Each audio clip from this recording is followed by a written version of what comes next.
इसके अंदर मैं आपको बता रहा हूँ कि अगर आपने इस वीडियो क्लिक कर दिया हो, आप नए आदमी हैं, आप पुराने आदमी नहीं हैं, आपको पता नहीं है काम के बारे में कि हालेटा इस तरीके से किस तरीके से लगाते हैं, अगर आपने इस वीडियो क्लिक कर दिया है तो बिल्कुल पूरा देखना अंत तक। अगर आपने पूरा नहीं देखा, आप बीच में से यहाँ से भाग जाते हो, आपके पास जानकारी नहीं है, तो इस काम में आपको कभी सफलता प्राप्त नहीं मिल सकती है। क्योंकि अगर किसी आंखों के सामने कोई चीज़ आती है और उस चीज़ की जानकारी नहीं होती है, अगर हम उसको पूरा नहीं जान पाते हैं, पूरा ज्ञान नहीं लेते हैं, तो फिर उसके बाद आप काम कर नहीं सकते हो। चाहे कोई भी आदमी हो, चाहे मैं हूँ, चाहे आप हो, चाहे कोई भी हो।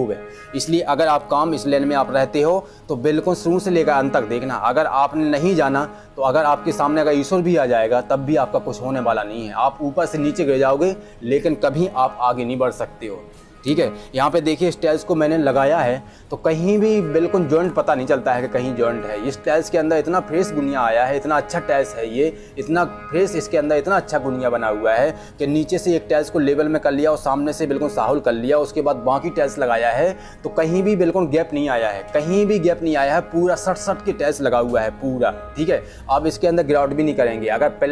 अगर ग्राउट करना भी होगा तब भी नहीं करेंगे, क्योंकि अगर इसके अंदर हम ग्राउट करते हैं तो ये रफ टाइल्स है, रफ टाइल्स का बाप है। ये जो रफ टाइल्स होती हैं उस पर तो साफ हो जाता है, लेकिन उससे भी खतरनाक टाइल्स है। अगर इसके ऊपर हम ग्राउट कर देते हैं, ठीक है, जॉइंट में अगर हम ग्राउट करते हैं तो वो प्रॉपर तरीका से, बिल्कुल सही तरीका से साफ नहीं होता है। उसके बाद जब सूखता है तो वो अलग से नज़र आता है। इसलिए इसके अंदर ग्राउट नहीं करेंगे। अगर इस तरीके से आप टाइल्स लगाते हो तो आपको बीच में ग्राउट नहीं करना है। जहाँ ग्राउट करना है मैं आपको बताऊँगा कि कहाँ करना है। ठीक है, यहाँ पर देखिए लगाने के लिए ये हाइलाइटर तैयार कर लिया है और बिल्कुल पैकिंग में से इसको निकाल लिया और जहाँ रखा हुआ है और जिसमें टाइल्स पैक होती है उसको नीचे रख दिया है और फिर उसके बाद रखा है। क्योंकि अगर हम नीचे डायरेक्ट पत्थर के ऊपर रख देते हैं तो कोना टूटने के चांस होते हैं। ये बहुत संभाल के इसको रखना पड़ता है, बहुत संभाल के लगाना पड़ता है इसको।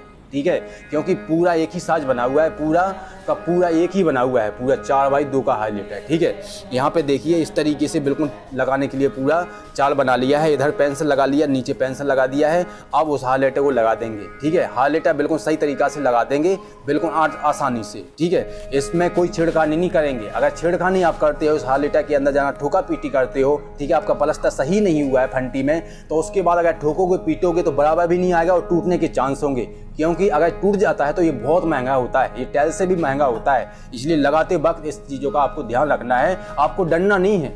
ठीक है, मैं आपसे ये नहीं कह रहा हूँ कि आपको डरना है, क्योंकि डर के आगे जीत है। आपको डरना नहीं है, आपको उस चीज़ का आपको डट के मुकाबला करना है, लेकिन सही तरीका से दिमाग लगा के मुकाबला करना है, तो ज़रूर आपकी जीत होगी।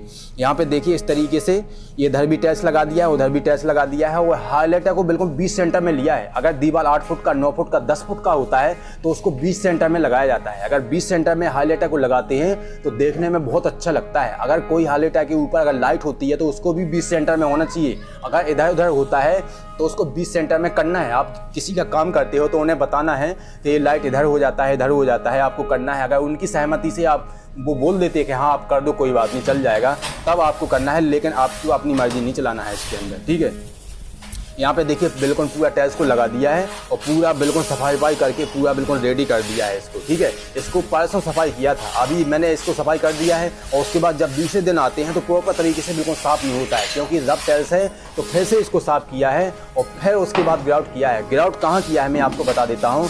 ग्राउट जहाँ पर ये पेंसिल लगाया है और जहाँ पर हाईलाइट लगाया है, क्योंकि वहाँ पर कट की टाइल्स लगा हुआ है। क्योंकि काटना इसलिए पड़ता है कि जब पेंसिल लगती है वहाँ पर 1 सेंटीमीटर की पेंसिल बढ़ जाती है, दोनों साइड 2 सेंटीमीटर बढ़ जाता है, तो 2 सेंटीमीटर हमें घटाना पड़ता है, तभी हमारा टाइल से जॉइंट मिलता है।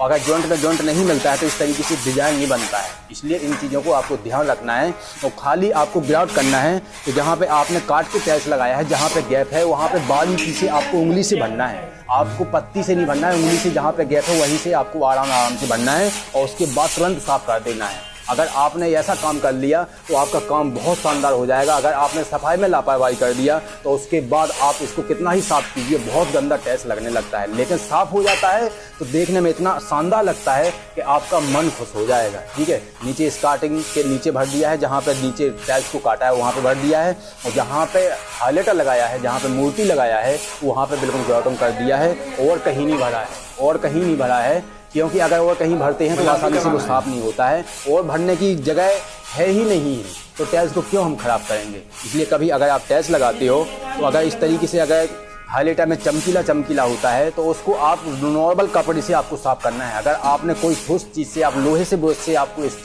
इसको साफ़ कर दिया तो उसके बाद ये निकल सकते हैं, ठीक है। पेंसिल को भी आपको कपड़े से साफ़ करना है, इसके ऊपर आपको लोहा मोहा कोई ब्रश लोहे का नहीं चलाना है। अगर इस तरीके से आपने सोच विचार के काम कर लिया तो आपका काम बहुत शानदार होगा। इसके अंदर मैं यही कहने वाला था।